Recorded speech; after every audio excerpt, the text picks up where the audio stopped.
Hey, what's going on, everybody? It's Marcus from TCG Discussions coming at you with a Gecko Moria deck profile. So I went to the first pre-release for the Gamer Dojo last night, and I ended up winning. And then I ended up trading the winner card and a lot of the cards that I got in the pre-release to get the deck that I am most excited to play in the format. It's going to be between this, Perona, and Sakazuki, so I'm going full control. And if they ban Sakazuki here, hopefully we get to keep our cards. We'll see. Maybe they'll announce something on release. I don't know. But either way, this is my favorite deck of like One Piece history.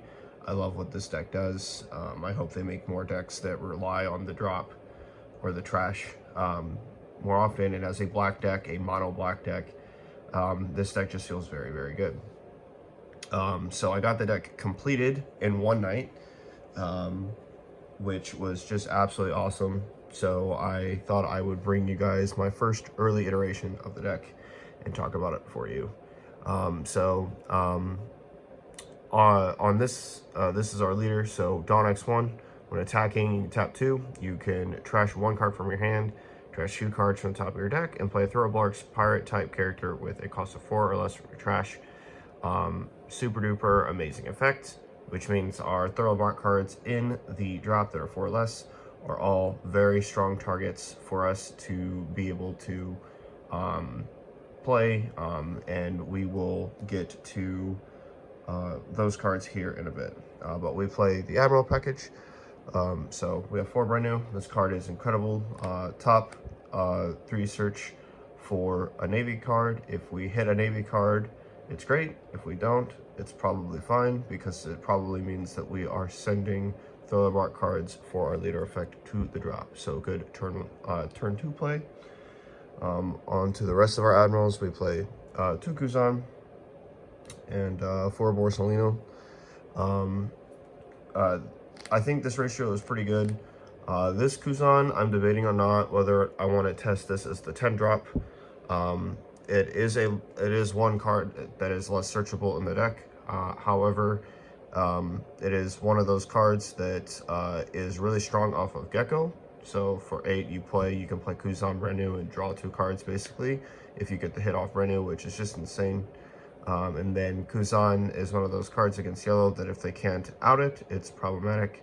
Although with Moral Nami, it is a little bit easier, so you got to be careful. And then best blocker in the game for black, and I wouldn't be caught playing 4 without 4 of this card against yellow. Next, 2 Helmeppo.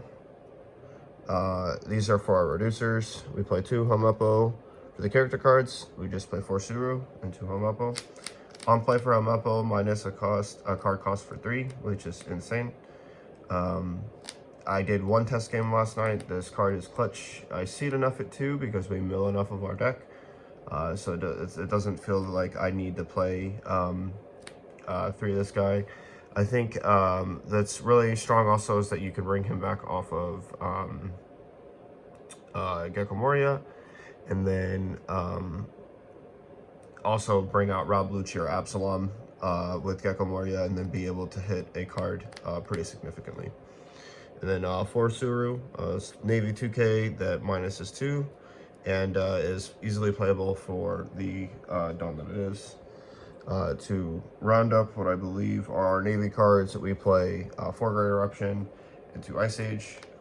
If we follow suit on the ban list, this Great Eruption will become 4 Ice Age, and then we will move on from Great Eruption and come up with possibly Suru, not Suru, but Tashigi, and some other cards that we could use to minus possibly. The thing is that this deck is very, very good at you having a lot of variable cards to use and play with. So it'll be interesting to see what other people's lists are, and I don't think a refined build of this for us is going to come for a hot minute. So yes. But that's just the ratio I'm playing for now, basically the Sakazuki ratio. And it works out pretty well. Next, onto our throw bark cards. For Victorious Sindri, this card is incredible. It is a 1-drop 2K. And then on play, you will trash the top 5 cards of your deck. If I see this card turn 1, I will play it immediately, no questions asked. We are looking to put throw bark 4 drops into our trash, or less, in order to be able to get maximum advantage. So yeah, this card is just incredible. It's also a target that you can grab back off of Hogback, which we'll talk about here in a bit. And then it does everything for you in the early game, especially going turn 1. I like to actually go first with this deck, play Sindri down if I draw her, and then get me that nice advantage of being able to put a 4-drop and then increase my chances between this and the leader swing. There will be a total of 8 cards in the drop. Hopefully somewhere in the 8 of my 50 cards I will have a good target for my leader effect. And then she turns into a beat stick that can poke at times. Next, onto another completely insane 2K for Perona. On play, if your opponent has 5 or more cards in their hand, choose 1. Your opponent trashes a card from your hand, or your opponent choose up to one of your opponent's cards, gets -3. This card is insane, whether you play this from in your hand, and the fact that turn 2 we can cheat it out with leader. If I have this in hand, this is one of the cards I will mulligan for, and then I will immediately trash it from hand to bring it back. She is a really, really strong card, especially with that 4/5 stat line. Next, moving on, we've got for Absalon. This card on play, you may return 2 cards from your trash to the bottom of your deck in any order. KO to one of your opponent's cards, 2 or less. This card is an insanely strong control piece in the deck, coupled with our Ice Age and our Great Eruption. He controls all aspects of the game at any point, just being a good 1-card, 1-off removal. This is also a card that can be brought back off of Gecko Moria if you don't have Rob.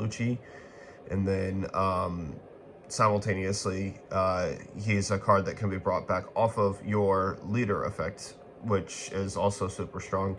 So, for example, let's say you have Ford on, you have this card in your hand, you have an Ice Age, a Ice Age to a 7 cost, and then the entire leader effect swing for 6K. Will be able to bring this card out. I also like it because you can pop blockers that are susceptible to being KO'd and really hurt your opponent. Yesterday, I did a pretty insane play where I played a Helmepo from hand, played a Great Eruption on a 7-drop Borsalino against Sakazuki. He had a card that was tapped, so I then swung 9 at the card, tapped 2 more Dawn, pitched him from hand and brought him back, KO'd the Borsalino because it had not been reduced to 2, and then swung 9 over 5, killing the second card, effectively clearing 2 cards and establishing a 4/5 body, which is just really, really strong. Next, we play, let me make sure that this is right. 3 Dr. Hogback. This is a card that I go back and forth with wanting to increase to 4 or not. But this is a 4/5 card on play. You return 2 cards from your trash to the bottom of your deck, and then you add up to 1 Thriller Bark card from your drop area to your hand. This is pretty strong in terms of being able to either grab back Perona, grab back Sindri, which is a 2K, or grab back the card that is the entire backbone of the deck and black coming up. And he's a 4/5 stat line. He also makes this he is also a true plus, because if you pitch a card from hand and play him, you get rid of a card, you gain a card back, and then you add another card to your hand, which is really good. It's basically a +1. I like it a lot. On to our the beast of the deck, the Menace of OP 6, as people call him, Gecko Moria, 8-drop. On play, choose up to one character at the cost of 4 or less, and then a one cost of one character with a 2 or less, play the 4 or less, set it active, and then play the 2 or less in rested mode. This card is just really absurd. For 8 Dawn, you get a 9k attacker. Simultaneously, you play 2 bodies. This card cannot be underestimated at all. You could grab Borsalino Blocker, you can grab Kuan, you can grab Lucci, you can grab a myriad of things. If you play Rebecca in your list, you can play Rebecca. And then she can grab another card. It just is a true value town train. Simultaneously, the card is not color locked, so if you have a black-blue combination, there are a myriad of black or blue cards that you can play with Gecko Moria. Perona, for example, bringing back Ryuma is an incredibly powerful thing to do. It also plays it also plays Rosinante and what is it, Renu, so you can, bring back this blocker that will protect your rested cards, and then, or Brenu, same dealio, same difference. So this card is incredibly strong. Look forward to basically continuing to play this card until the cows come home for him. This is, like I said, this is one of my favorite decks that has ever been made, and personally, I think that this card should stick around because black needs a powerhouse like this. We are lacking for really strong cards, and I hope that this card does not get touched for us in any way, shape, or form. I hope that Sakazuki just gets touched and they leave our deck alone. Moving on, 3, Rob Lucci. So I don't play this card at 4 just because we mill so much of our deck between our leader effect and Sindri, or we'll draw one eventually in our hand that we will be able to play it. It's not very good to play directly from your hand. You much rather play him off of the Gecko Moria. If he's a pitch target to set him up later in the game, you're fine with that. If he is a card that you need to play immediately, like against Zoro, you can hold it. Your leader effect puts a lot of cards in trash by himself very quick, not including if you see Sindri. So this is a very, very powerful card, and it's a card that I think Gecko Moria uses very well. Unfortunately, he also hard loses to Sabo, so it's still a card that I feel that you need to play it at least 3. Next, moving on to the rest of our utility cards to round out our deck, we play for Sabo. This card is a mandatory card in my opinion in the deck. If I had to say, this is probably the most important blocker in black right now over Rebecca. It's especially with this deck now coming to the format. KOing has never been more and will never be more rampant, and Sabo being the 5/6 blocker on play, draw 2, trash 2, and make your entire board immune to KO will never be more important than it is right now. Unfortunately, Perona has other ways of dealing with their cards by resting them and then keeping them tapped. But between Extric, Ryuma, Rob Lucci, and Absalon, there's just no shortage of good cards to be able to KO your board. And this card is one of the cards that prevents that. When my opponent plays this against me, it is very, very powerful because there's almost no removal in my deck that can do anything against what he's doing. So we just basically start, instead of planning for removal, we plan for adjustment of adjustments of attack plans and defense.